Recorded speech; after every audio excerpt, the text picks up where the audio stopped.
بسم الله الرحمن الرحيم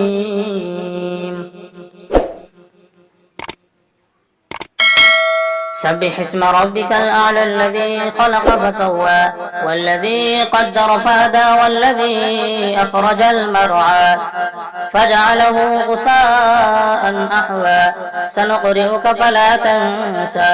إلا ما شاء الله إنه يعلم الجهر وما يخفى ونيسرك لليسرى فذكر إن نفعت الذكرى سيذكر من يخشى ويتجنبها الأشقى الذي يصلى النار الكبرى ثم لا يموت فيها ولا يحيا قد أفلح من تزكى وذكر اسم ربه فصلى بل تؤثرون الحياة الدنيا والآخرة خير وأبقى إن هذا لفي الصحف الأولى صحف إبراهيم وموسى بسم الله الرحمن الرحيم هل أتاك حديث الغاشية وجوه يومئذ خاشعة عاملة ناصبة تصلى نارا حامية تسقى من عين آنية ليس لهم طعام إلا من ضريع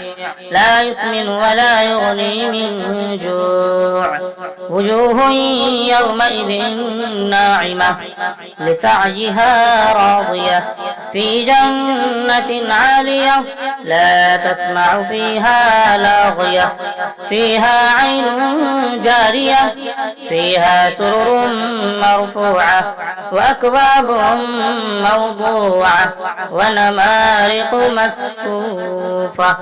وزرابي مبثوثة أفلا ينظرون إلى الإبل كيف خلقت وإلى السماء كيف رفعت وإلى الجبال كيف نصبت وإلى الأرض كيف سطحت فذكر إنما أنت مذكر لست عليهم بمسيطر إلا من تولى وكفر فيعذبه الله العذاب الأكبر إن إلينا إيابهم ثم إن علينا حسابهم